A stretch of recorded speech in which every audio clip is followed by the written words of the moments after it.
room is now dumb for having listened to it. Welcome back to the Lunchtime Catch-Up Podcast, episode number 73. The Lunchtime Catch-Up Podcast is two blokes that have known each other forever, who catch up most days in the Melbourne CBD to talk everything Essendon Football Club. My name is Grant, and with me is Scott.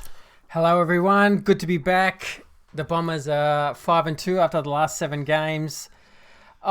You'd have to be a little bit more optimistic this episode, so I'm going to be. Yeah, you and me both. I had a bit of a good think about it, and we keep winning games of footy. I'm not sure how, but we keep winning games of footy. Yeah, I mean, it's not going to be a podcast where we're going to go deep diving into stats, but it is kind of interesting. Because we got smashed. Yeah, it is interesting that the Swans and GWS both had sort of convincing amount of more stats than us. And maybe that's a little bit fault to their own that they overpossessed the ball. Yeah. But it kind of felt like they were in control quite a bit of the game. I wonder if that's the tactic against the Bombers, though, for the opposition to try and slow us down, is to hang on to the ball, kick it around, keep possession and that sort of stuff. But we'll talk about that a bit more tonight. But we've got the guest on tonight. Our guest on tonight is Ronny Lerner. Our regular monthly guest. He's going to talk about what the Bombers have been up to for the last 4 weeks. Maybe give us a bit of an insight into what he thinks the stats mean for the club. I'll be very interested to actually hear what he thinks, because like we spoke to him 4 weeks ago and we all said it was unlikely. And if we all put our hands on our hearts, we said it's unlikely, but we have to somehow win 3 of the next 4. Yep. And we did. And happily enough. Now, it wasn't a convincing 3 out of the next 4, and that's just being reality. And W's. And like, you do get some people going, oh, you got to be more positive. But I'm saying, well, have a listen to every player and coach after the game. They all said it was an ugly game. Yep. We can play a lot better than that. But glad we showed some grit and some character to get over the top. And that's probably my theme for the actual podcast, is as much as we're probably just fighting through form, the reality is that we've been at the crossroads at a 3/4 times quite a number of times. Yep. If you're talking Hawks, possibly Freo, you're talking GWS, you're talking Sydney, that's in the last sort of 6 weeks or so. Each time we've had that, we've actually come out on top. And reason why it's a little bit more positive tonight, because I actually give the guys a lot of credit for that. I love that they're the ones who are willing the side to win, and knowing that they're not playing to a level they think they're capable of. Yeah. But in the end, I mean, GWS and Sydney are hard-nosed, blue-collar teams, and we've outworked them when the game needs to be won. And you gotta. I'm a realist. And you can't ignore that. You can't ignore that response from the boys. And look, you can talk. You got Smith and Danaher and Heppel out, and Zach Merritt concussed quite a bit of the game. Yeah. We were all sort of like, our stars were and our leaders were all out. Yeah. And you've got Parrish standing up. I thought Dylan Shields stood up really well. You got some people coming through that were... Orazio's down on form. Yeah. It's going to be very interesting. We're looking forward to Ronny tonight to get his opinion on where he thinks the Bombers have been for the last 4 weeks. But then ultimately, what do we think for the next 4? Yeah. Can we make a prediction? Can we pinch 3 out of the next 4? Look, I think the North Melbourne game, and we said this against Sydney, so this is the reality, because we're still 9th. We play Adelaide over there the following week. So I think North Melbourne's a bit of a crucial game. But this is the thing. And that's not to say we haven't got a chance against the Crows, because I think everything is a bit of a crucial game. Yeah, I think the Crows are actually quite flaky, but us travelling is you're not always hedging your bets. Coast, yeah. But look, after Adelaide, we've got a fairly good run for a while. So it's just, if we can get over North and then really give it to Adelaide, we're right in it. Rightio, well, we'll go to a quick break and we will come back with Ronny and we'll find out what he's got to say. Yeah, let's get him on the line, start talking Essendon.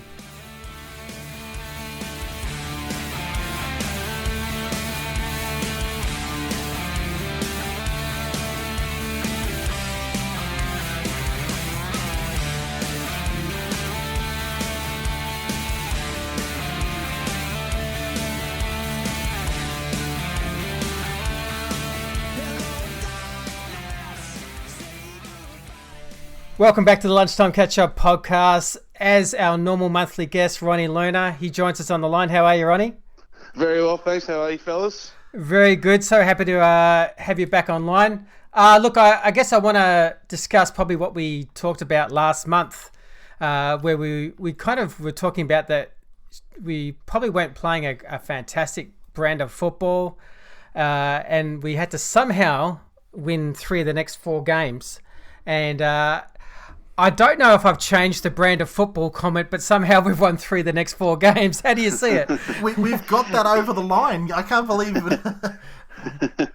No, listen, it's been, as you say, it hasn't been the prettiest manner in which to do it. It's been real ugly, actually. But Essendon have been able to do it. And I think what they've displayed in the last month or so, I mean, take out that West Coast debacle, what they've displayed against, especially against GWS and Sydney, which is a really good sign, I think, for Essendon fans to hang their hats on, possibly going forward in the next couple of years. It's just that they're showing a real grit, real resolve, real determination to not give up and grind out some wins. Now that's a really good attribute to have, especially the team's still got quite a few youngsters in it. So to win, win ugly, that's one way of putting it. But the Hawthorn win, that was a bit different. I think on that night, I spoke to Michael Hurley after the game in the rooms, and he pretty much said we were allowed to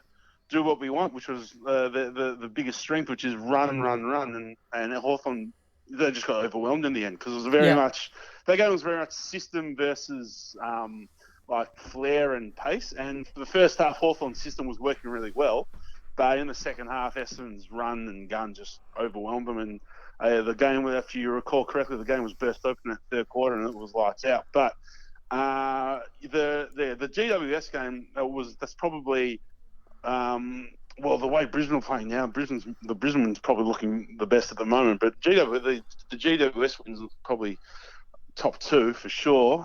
Just the way.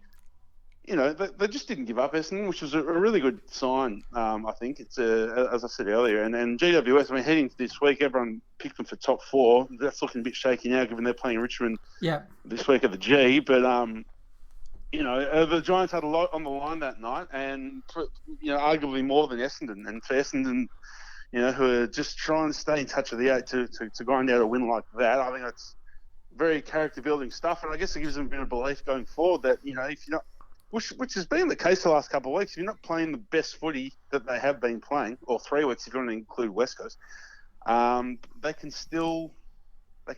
still in it, and you have to really shut the door tight on this team because they're not going to give up. I think that's a good sign. It's a good sign. I think so, and I guess I must admit I have been, and Scotty and I have been a bit sort of less than positive with regards to the Bombers' game plan of late, and I mean, we love the fact that we're getting these wins. We said on the GWS podcast that we're a bit confused. We're not quite sure how we won that game, but you're right in the fact that we're grinding out wins, which is really great. But I guess my question for you is, if you look at the GWS game and you look at this Sydney game, if you look at the stats on it, we literally got beaten in every stat. I think we won the free kicks, and strangely enough, we won the hit-outs in the last game. But how do we win games like that with all of the focus on statistics and all that sort of stuff nowadays? How do you win a game when you literally lose all of the stats?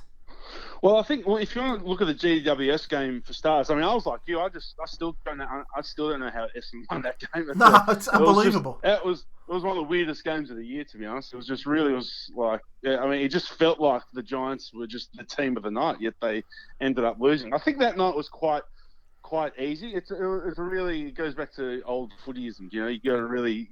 Bad kicking's bad football. The Giants had Essendon on the hook, but they just couldn't finish the job off in front of the stick. So I think at one stage, I think in the last quarter, from memory, correct me if I'm wrong, but I think GWS were 8-11 to 6-4. Now that's 9 more scoring shots, yet they were only up by 19 points, and they just couldn't get that. They were missing GW. The reason why that game to me was so weird because GWS did everything that game perfectly. Their skill level, they hit targets, their transition from defence, their decision making, it was all on point, but they just couldn't kick the goals.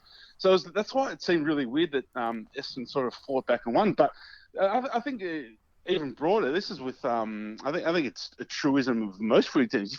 If you leave the door open for long enough for most teams that are at least a mid-table team, it's very dangerous because you're playing with fire. And the Giants played with fire and end up getting burnt by Cale Hooker, I guess, in the end, because that was. I think that's pretty much that's how I saw that game. With Sydney, I think it was quite an even game. It wasn't a very pretty game. It's not one for the time capsule. The skill level. So. The skill was very scrappy. The skill level from both teams was really ordinary. I think that you can see why both teams are struggling to stay in touch with the top 8. However, perfect conditions for all of this. It was like 21 goals in all. It was a perfect day. I mean, at the MCG, couldn't ask for much better conditions to play footy, and yet it was just turned into back to Paul Roos' Ugly Ducklings type era. That second quarter was just something. Man, it was awful. It was hard to watch. It was very hard to watch. But I mean, there were some. There were some individuals that sort of stood above, like Andrew McGrath. He's just every week he's just getting better and better. I think if he's not a future captain, I'm not too sure who is, because his disposal, he just stood above so far above everyone else. I mean, look no further than that kick that set up. I think it was Zaharakis' second goal in the second quarter. Yep. That was just magnificent, and he hits targets. And in this team, you can see it really stands out because the skill level isn't quite there across the board. But McGrath, more often than not, he's pinpoint dead-eye dick with his accuracy. I thought McDonald, Tip and Woody was right back, hit back form really well. Yeah. And Zaharakis, listen, I mean, on this podcast, I've been quite scathing. He's a bit of a frustrating player, but that was one of the best games he's played in a very long time. 3 goals in a low-scoring game, and he was off half back and playing midfield. So to kick 3 goals from that sort of part of the ground, that's a fantastic effort. And I think it's a bit like which game was it? It was the Collingwood Hawthorn. I know Collingwood didn't win in the end, but it just looked like just that individual brilliance from De Goey and Hoskin Elliott looked like that was in such a dour scrap. That looked like it was going to be the difference. And I think the same can be said about Stringer. It was just such a, I guess, bland and system-based game to have someone out of the box just produce these miracle goals. I think that sort of helped Essendon as well. I think. To me, watching Essendon, I think Jake Stringer is almost the most exciting player to watch. You just love it whenever he gets near the ball. You don't know what he's going to do, and he'll more often than not, he always does something. Even that brilliant that piece of play. Well, I think it was the third quarter where he chase down. He chased down Rampy and led to Zaharakis' third goal. That was. That's what he brings. He's becoming quite selfless, isn't he? Too. He's becoming one of Essendon's. If not already, one of Essendon's most dependable players, and he's just fantastic to watch. He's exhilarating. I just love it whenever he gets into the ball. You don't know what's going to happen. So that was a bit long-winded, but I think that's with the Sydney game. I don't think Sydney were as damaging as GWS were, and again, like the GWS game, I know the Swans are up. Was it 9 points at 3/4 time, or early in the last when McCartan kicked that goal? But that's more than enough to be. For Essendon to still be a sniff, and they ended up kicking 4 goals, and I thought McKernan was great again in the ruck. I was really worried about McKernan this year. He seemed to be really struggling. I think maybe that played more of what the forward entry said about than what he was actually doing. But with him in the ruck and going forward, the last couple of weeks against GWS, he was one of the best players as well. So and Hurley was fantastic again on Nick Blakey. So I mean, those I think some really solid individual performances sort of. I think just helped Essendon get over the line, I think. Yeah, and I must admit, probably the last 6 weeks of Darcy Parish, especially in last quarters, even if he's had a fairly quietish first half, I really like the grit of the kid that's coming through. We're getting a much more mature Darcy Parish, I find, and he's becoming a much better in crunch times. Where he actually often went missing as the game went on as a junior. There's no missing Parish. Now we're getting a bit more of a 3-4 quarter Parish, and it's exciting to watch because with him and McGrath, you always fear of blowing draft picks in your top 6 kind of picks, and you're starting to see them both really coming through as saying, no, you got the pick right. No, I really agree with that. And I think, the GWS Western Sydney games in particular, I think, the first 3 quarters, as you mentioned, he makes like some mistakes like that was sort of reminiscent of the early part of his career. Yep. But as you say, like in the last quarter, both times played a huge role. And speaking of last quarters, in that GWS game, I thought, geez, wasn't Langford a bit stiff to be dropped initially last week? I thought he was a driving force. I don't understand that. I was saying to Scotty, do you think there's any Did you think there's any sort of truth to the fact that maybe Heps wasn't 100%? They knew it, but they were foxing by saying that he was still going to play for some reason, or is that just? Oh, there's a huge chance. So that's footy club 101. That sort of stuff wouldn't surprise me at all. Because you couldn't have dropped him, could you? Like dropped Heppel? No, dropped Langford. Like, I mean, just with the game that he had. Maybe give him. Well, I mean, I just don't. He was dropped. I don't know. Maybe they're a bit like us, where they know they can see the potential, but they're just not getting out of him. And he seems a bit laconic out on the field sometimes. Maybe it was just a mini rocket, just to sort of say, just get your act together a bit, I guess. But I thought after that Giants game, geez, that's a little bit harsh. I think already have 9 touches in the goal in that last quarter. He's kicked 8 goals in the last 6 games, and you go, I mean. How much has Essendon fans been going, oh, we need some goal-kicking mids coming through? And you go, well, at least he ticks that big box. Like, he's getting himself into dangerous positions. Oh, look, I get the feedback sometimes. Like, we saw in the first quarter, he had the fumbles a bit, but he does correct it, and he has bigger moments in games than lesser moments. And I think he's worth persisting with, kind of my opinion anyway. Oh, for sure. No, I agree with that. Now, just on the point of Darcy Parish, I worry that he's going to get, like Sam Draper, he's going to get a whole mess of money thrown at him by somebody. Now that we've turned him into a player, or what looks like is going to be a decent player coming through, and we're going to get. Do you know of any clubs that are well and truly into him? No, I haven't heard that, but I think I think in this day and age. You entertain all anything that can get your list better. Like if a club out there wants to offer you something that you think is just too good to refuse, then maybe it is the right move. I mean, well, listen, I like Parish. Don't get me wrong, but he's not exactly untradeable. I wouldn't like. It's not like. It all depends what the deal looks like. It depends what you're getting. He's not like. He's definitely showing signs, especially in the Richmond and Carlton game. Like he was probably best on both games for Essendon, that is. Yeah. But like he's not. I wouldn't say he's like at that level yet. He's not Dyson Heppel. You have to hang on to him. Like it all depends. It all depends what's coming the other way. Now, it does. You may have heard something. I actually haven't heard anything about Parish in trade talks, but. You just got. I guess you just got to look at what the potential deal is. He did mention the other day that he's quite comfortable at the club, and he's looking to strengthen his ties with the club. So I don't think there's too much of a danger. Look, Draper might be on there. Might be another story. Draper's the most talked about zero game player I think I've ever heard of in my life. 1 point, how much million?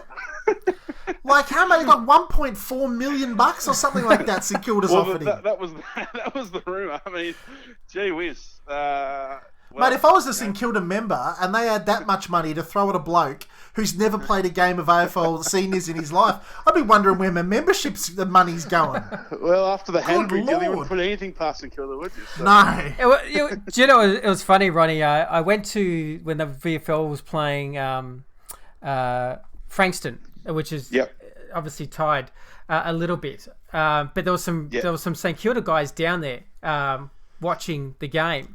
And it just so happened that was Draper's by far his best game. I'm like, I swear to God, he was so dominant. It was crazy. Like he kicked 2 or 3 goals, had something like 23 possessions, and just every hit out. And it was just funny when I heard the rumor. I thought, gee, I hope it wasn't just on that one. Well, listen. I mean, isn't Frankston the worst team in the comp? I think you and I could get 5 goals there.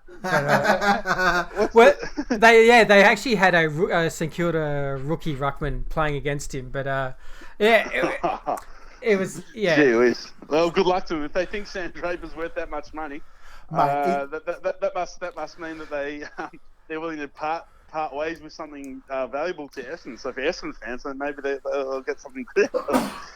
Well, Having said that, Josh Jenkins came back to be Essendon in the ass for a few years there. Like, geez, look, he was a zero game rookie. Yeah. Really. There's no doubt Draper has talent. There's absolutely no doubt in my mind that he's getting good and quite quickly. He's developing fast. Yeah. Look, there's a good question to ask actually with our ruck stocks. I think. I noticed fans obviously went a bit to town on Zach Clark. This is my personal view. I actually thought we could have not played him this game knowing the Swans weren't going in with a ruckman. I thought we could have almost done the same thing and both had extra midfielders. But I think Zach Clark now, you have to play him now that he's going to go against traditional ruckman. Like you can't have Goldstein play against a forward of ours, you know. I think that's my personal view. I think now this is where Zach Clark has to at least compete in the ruck. Yeah, listen, he had a good last 5 minutes, took that big mark, and also won that free kick at crucial times. But I mean, to get you, I mean, Aaliyah was one of their best players. He's not even a ruckman. That really says a lot about where Zach Clark is at.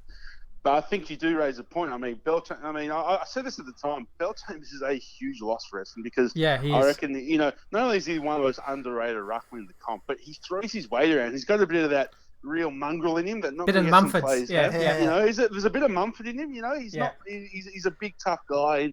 He's not afraid to prove that. So he brings so much to the team and can kick the odd goal. Zach Clark, I think you are right because you want that flexibility of McKernan being able to spend time up forward. And if you don't play Clark, well, then you throw the whole structure out of whack. Like you'll have to give McKernan a breather with Hooker in there. I just don't. It's unless you play Hooker forward all day, which I don't think they're going to do.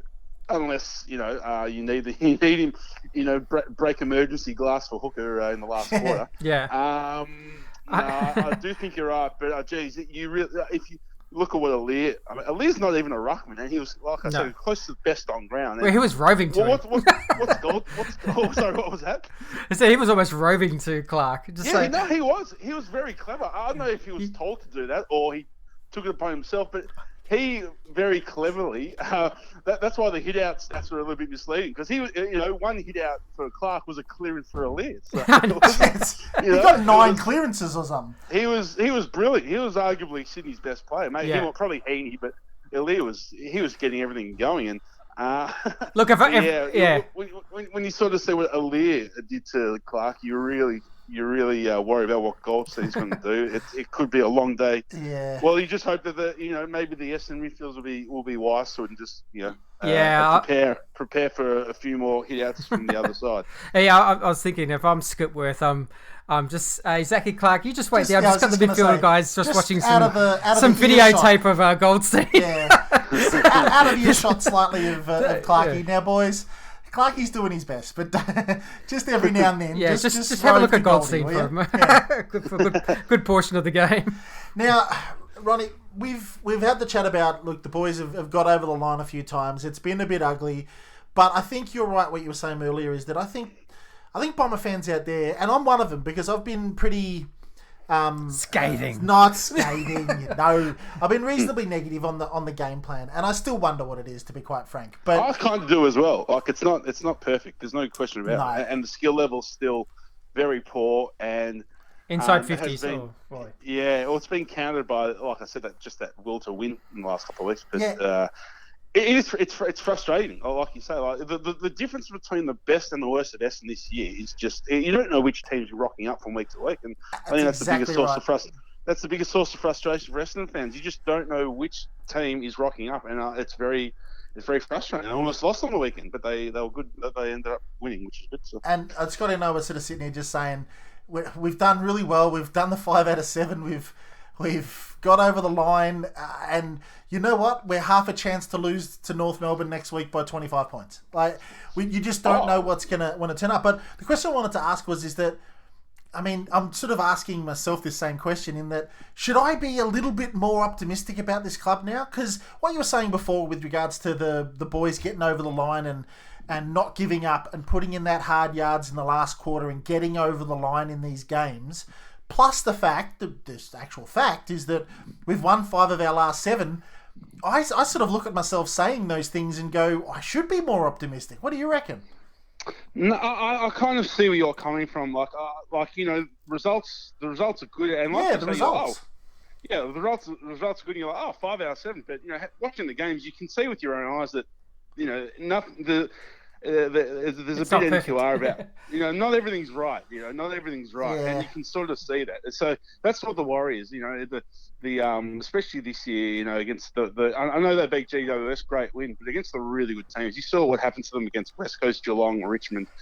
Collingwood was a good performance, but GWS the first time, they get absolutely smashed by the best teams.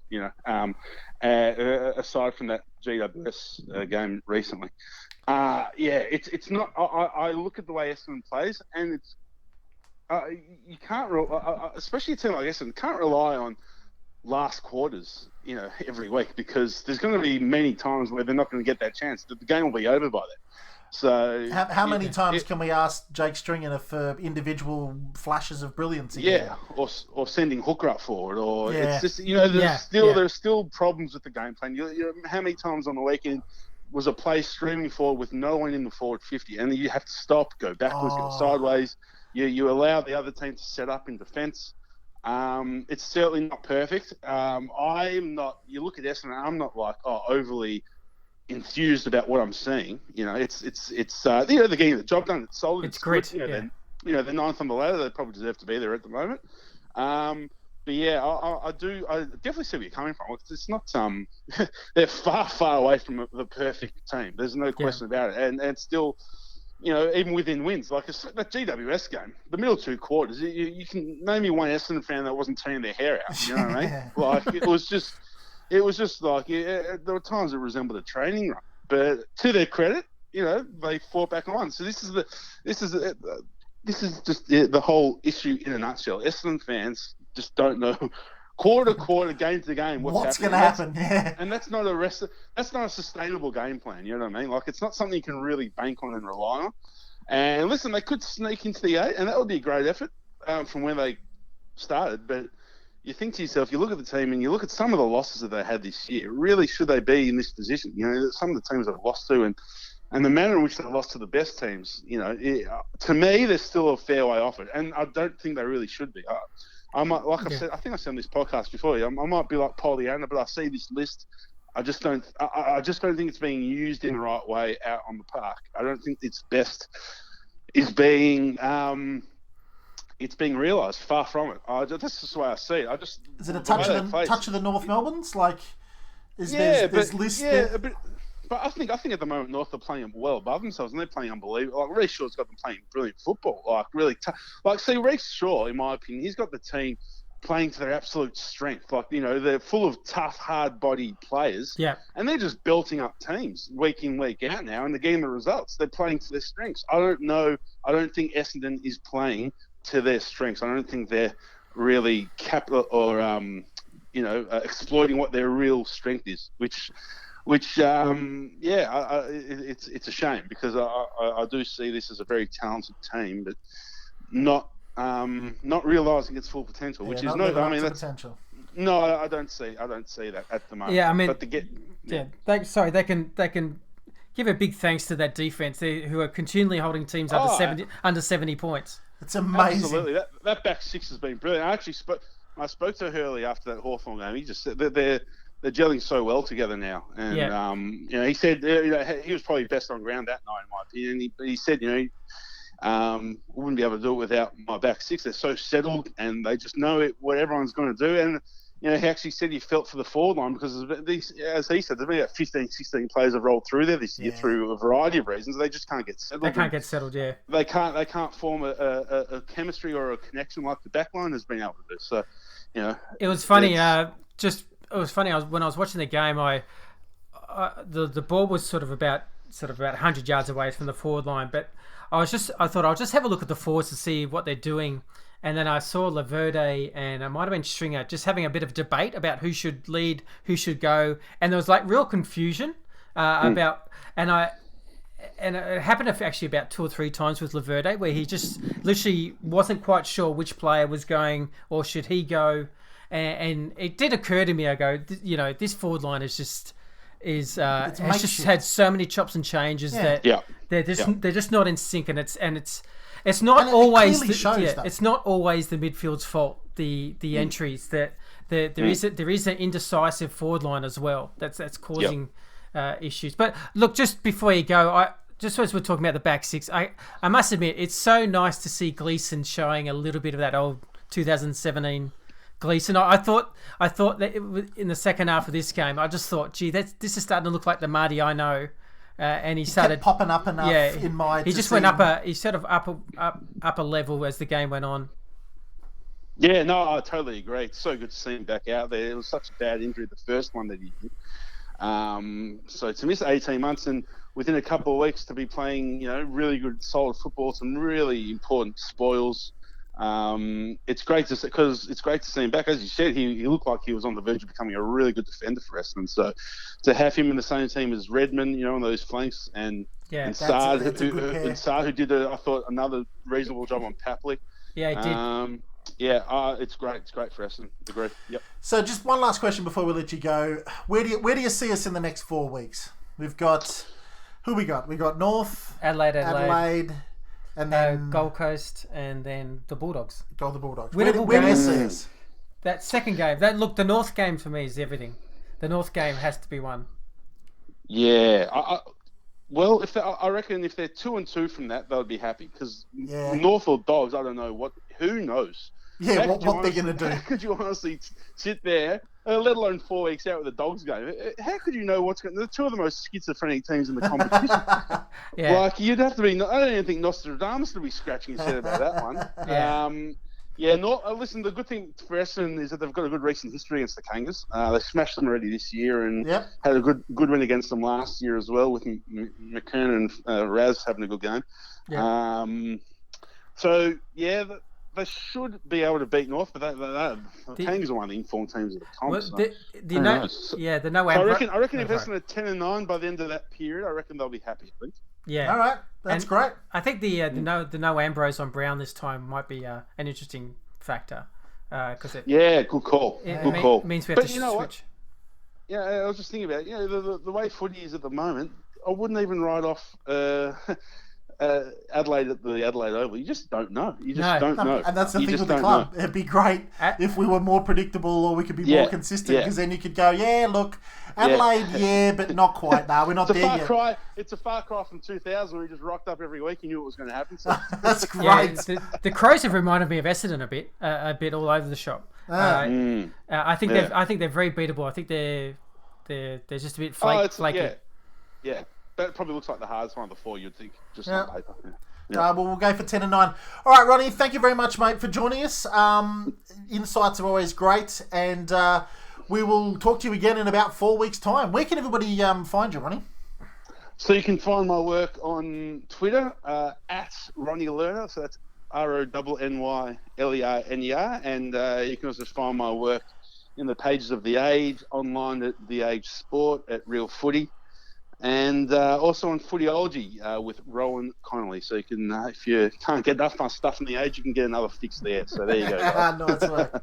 Thank you very much again for coming on, Ronny. We will talk to you again in about 4 weeks. No worries. Have a good one, boys. Thanks, mate. Thanks, Ronny. Catch up. Bye.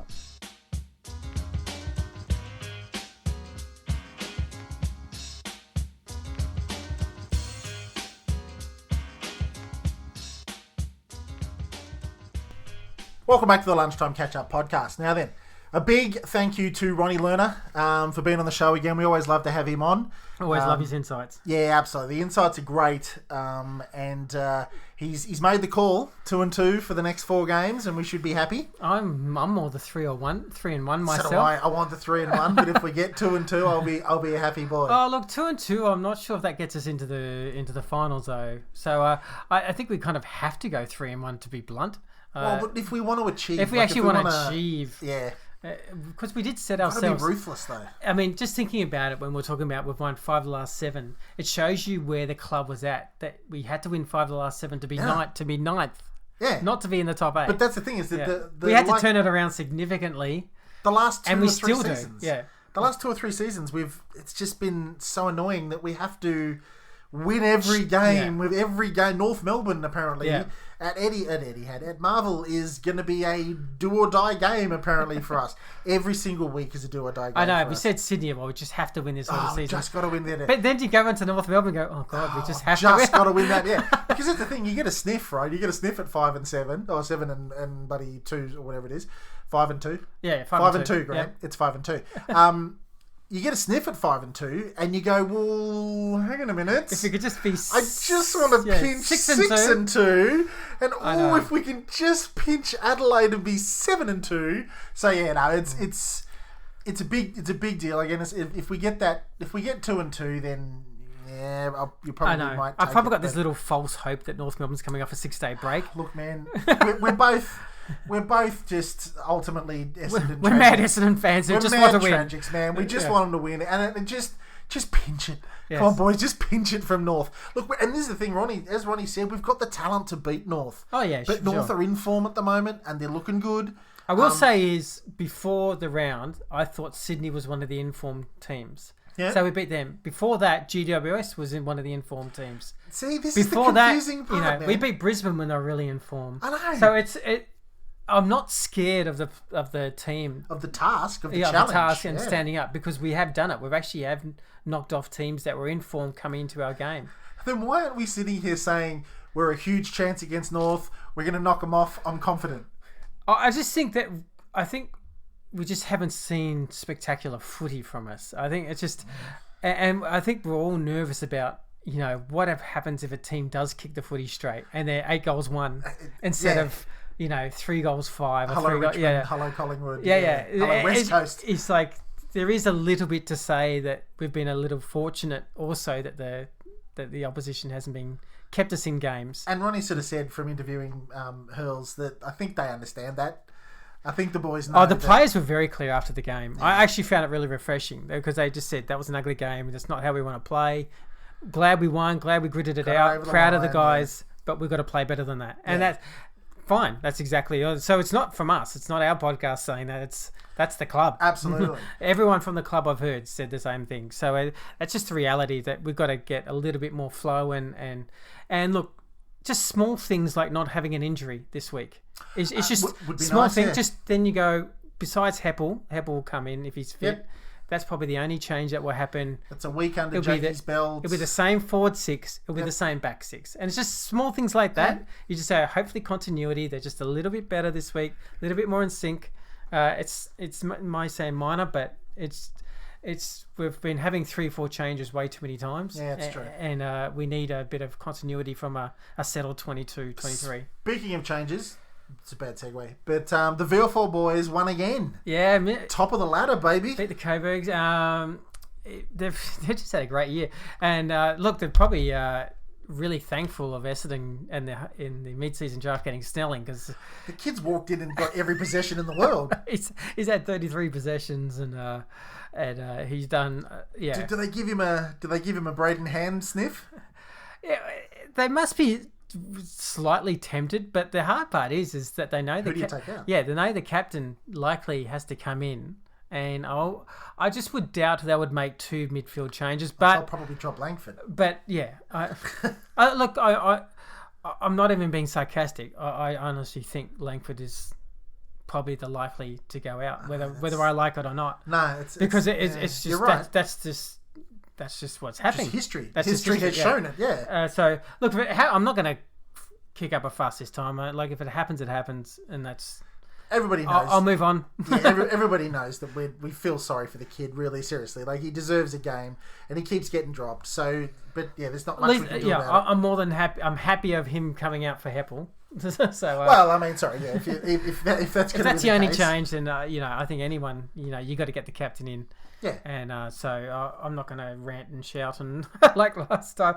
I just get a little bit frustrated that he goes in and out. But look, the VFL, had a great win. I'm not expecting too many changes. But it's just Paul Cousins, VFL president, will be a very happy man. I bet he would be. President of the year.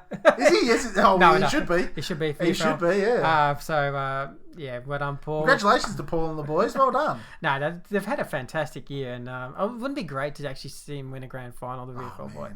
So it would be That'd be there'd be so great. many Essendon fans at that It grand really final. would be. Just some success. Yeah. But look, a quick podcast is a good podcast. We're up to almost 41 minutes. I don't think there's too much more I can say. I'm just looking forward to the 4:30 Saturday game against North. Yep. Huge game. Two teams sort of going head to head. They've won the last 2 or 3 games. So don't really know what the outcome will be, but Look, I reckon it's going to be a nail biter that we get over the line in again. Yeah. It's either we get over the line just, or we just get beat. I think there won't be a blowout either way. But I think, the like Ronnie said, the midfielders and the North in general are playing strong physical footy. And it's whether or not we can get out of those packs and get out of that physicalness and beat them on the outside. If we do it, we should win. Look, if Dylan Clark can limit 30% of Cunnington, I think we've got a huge chance. Of a chance, yeah. Absolutely. It's funny because Dylan Clark's hardly getting any possessions at the moment, but Parker's had 19 possessions, and I thought negated him quite well. As far as Cunnington, he's negated him really well. So, well, we wanted to say a big hello to our Patreons. Yep. Yes. Yeah. Now Scotty's sitting there with the phone in front of him, and I'm trying to tell him to put the password in the phone. Grant's looking at me like, you got to do something. You're going to do something. Yeah, hi. So we're going to get into those Patreons. Who are we going to say a shout out to? So, look, we won't go too much into the Patreon. It's just a page we've created to help, I guess a creative way to help fund new equipment where we can add some more content. Maybe you'll see our ugly mugs. Yeah. And it's just Essendon discussion. It's not breaking news or inside information or anything like that. It's just fan content. But look, we had a massive uptake this week, and people joining the Patreons, and I think it's really gaining momentum now. We did 3 podcasts this week on the Patreon page. Yeah, come on over and check us out on Patreon. If you want, just have a view. It's just $2 a month. If you don't like it, then all you've done is wasted half a cup of coffee.